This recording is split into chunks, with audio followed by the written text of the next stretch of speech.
Melody के बाद उपहारों की चर्चा थोड़ी सी बढ़ गई है और इससे याद आया कि 2010 में एक फिल्म आई थी once upon a time in Mumbai. उसमें एक बड़ा सा डॉन सुल्तान मिर्जा अपनी माशुका के लिए अमरूद खरीद रहा होता है और अमरूद उसे थोड़ा सस्ता उपहार लगता है। तो वो अमरूदों में से एक बड़ा सा अमरूद चुनकर उठाता है और कहता है ये बड़ा है, ये तो महंगा होगा। फल वाला जवाब देता है कोई भी उठा लो साहब, सभी 4 आने के हैं। नायक उसे थोड़ा उकसाता है, कहता है सोचिए दुनिया का आखिरी अमरूद है, इसके बाद कोई और अमरूद नहीं उगेगा, तब इसकी कीमत क्या होगी। फल वाला फिर बोलता है 4 रुपए। नायक फिर कहता है अच्छा ठीक है, सोच मुमताज ने ये अमरूद खुद अपने हाथों से उगाया था, सलीम के हाथों में फूल नहीं यही अमरूद रहता था, अब ये कितने का होगा।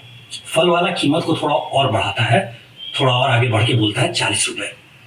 नायक फिर कहता है अबे यार, सोच आदम ने पहले सेब नहीं अमरूद खाया था, अब कितने का है।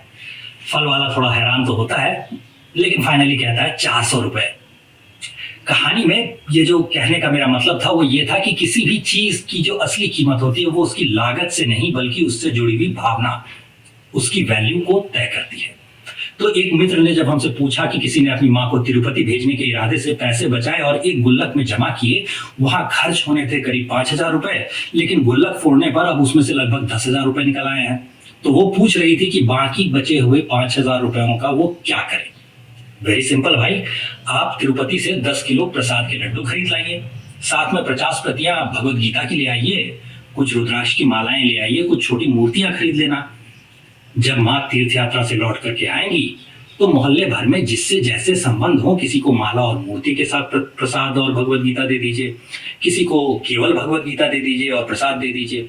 माता जी से पूछ करके देखिए, उन्हें मौसी को देना होगा, बुआ को देना होगा, पड़ोस में 10 लोगों को मूर्ति भेंट में देनी होगी।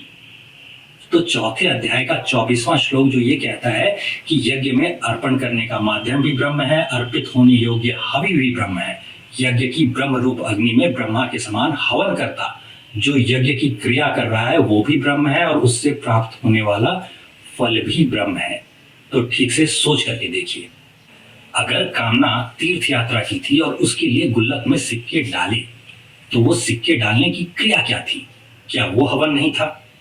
यज्ञ तो कब का पूर्ण हो चुका है, आप तो बस फल लेने भेज रहे हो। बाकी एक काम और करना, जाते जाते एक नया गुल्लक और खरीद लेना।